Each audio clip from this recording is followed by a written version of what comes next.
el tema de las cárceles nos preocupa tremendamente. Esto que plantea Marco Antonio Michel desde tu arista como consultor y gestor de emergencias, ¿genera un riesgo mayor de propagación del virus si es que llega a la cárcel? O sea, que algo sea lavado solo con agua no es admisible. Mira, yo creo que aquí hay que diferenciar varias cosas. Uno es que la privación de libertad es la medida que toma el Estado frente a la comisión, o en este caso, ¿cierto?, una prisión preventiva, y que es el único derecho al cual, de una otra manera, que se restringe o se elimina de lo que podría ser una persona común y corriente.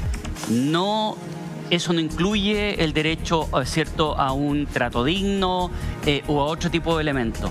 Por lo tanto, ahí siempre tenemos, porque creo que como sociedad tenemos algo pendiente y que tiene que ver con comprender claramente que lo que se restringe es el derecho a la libertad, al libre tránsito, ¿cierto? Se recluyen las personas, pero eso no tiene que ver con quitarles la libertad, o sea, la dignidad, ni tampoco que sean sometidos a un trato que no corresponda en términos del respeto a sus otros derechos. Y por eso se señalaba, ¿cierto?, el ingreso del Instituto de Derechos Humanos. Dentro de eso hay condiciones de base que sabemos que deben ser mejoradas, desde el tema del hacinamiento, obviamente temas de carácter higiénico que están directamente asociados al hacinamiento, ¿ya? No nos olvidemos el caso de la cárcel de San Miguel, ¿cierto?, que se relaciona lo que tiene que ver con hacinamiento, que genera además peleas internas, el tema del incendio, etc.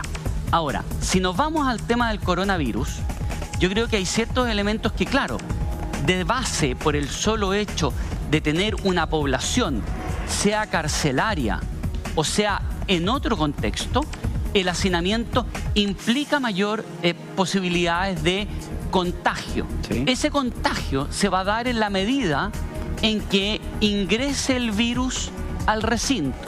Y por lo tanto lo que hay que evitar, de hecho a nosotros cuál es la medida que se nos ha recomendado, es la cuarentena, es decir, la distancia social. Sí. Creo que ahí hay un tema interesante de analizar, de ver cómo Gendarmería va a manejar de aquí en adelante el tema de las visitas, porque ahí entran dos derechos sumamente importantes en materia de conflicto. Porque efectivamente nosotros podríamos tener una visita que esté asintomática. Claro.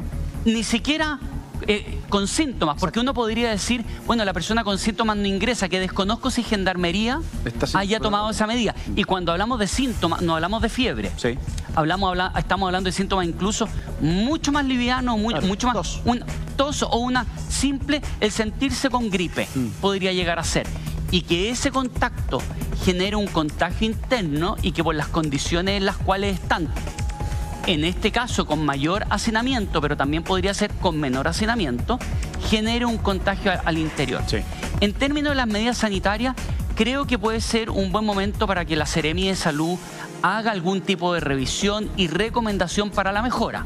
Pero sabemos también que las medidas sanitarias de aseo y limpieza son relativamente básicas, es decir, lavarse las manos con agua y con jabón. Por lo tanto, ahí hay una logística que, siendo básica, debe ser garantizada por el Estado en términos de que esté presente.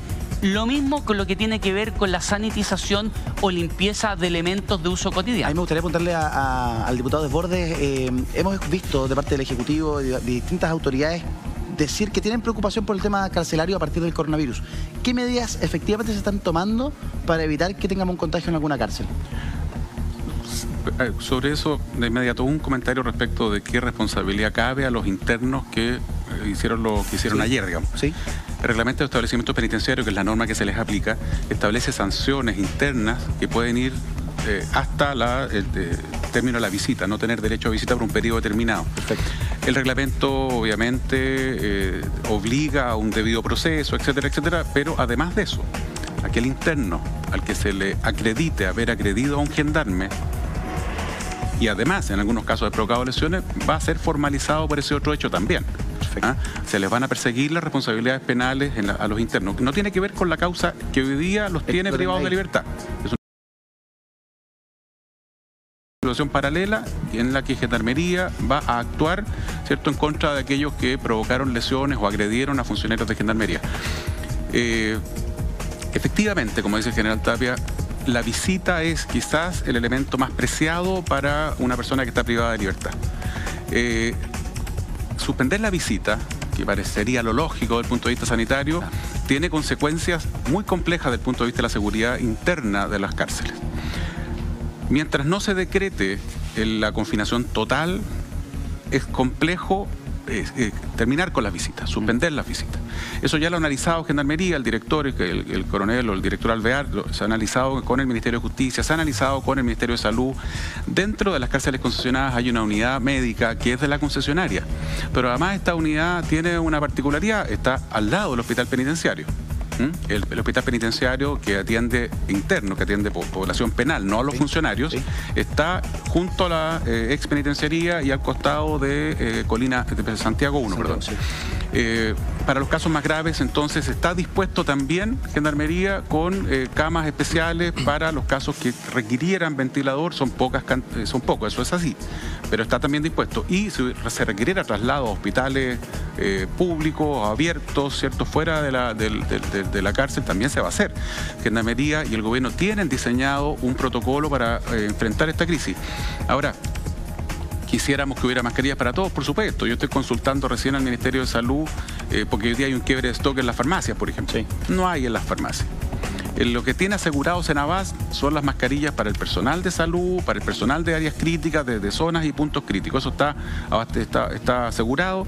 Hay de la especulación, de las alzas de precios a nivel internacional y del abuso que han cometido algunos aquí en Chile también, cuestión que da para toda una discusión aparte. Gendarmería tiene los protocolos establecidos, están todavía las visitas habilitadas porque el panel de expertos con el que trabaja el Ejecutivo le ha señalado que aún, habiendo una pérdida de trazabilidad del 3%, todavía estamos en condiciones de permitir que se produzca la visita. ¿Por qué no se suspendió la visita ayer? Por dos razones, o por tres razones.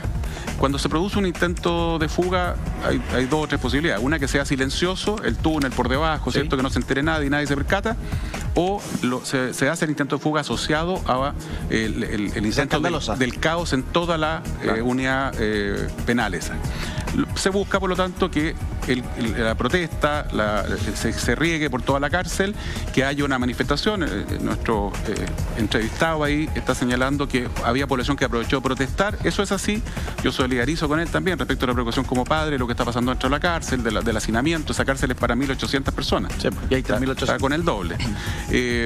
Pero el motín asociado a la fuga provoca situaciones que son bastante más complejas de controlar. Si tú suspendías la visita, primero alertabas de que sabías que algo iba a pasar. Claro. Y hay que tener ojo, porque a veces uno puede tomar las medidas de inmediato, allanamiento masivo al módulo, a la calle, donde están los internos, puede revisar toda la noche anterior, puede, etcétera, hacer muchas cosas. Sí.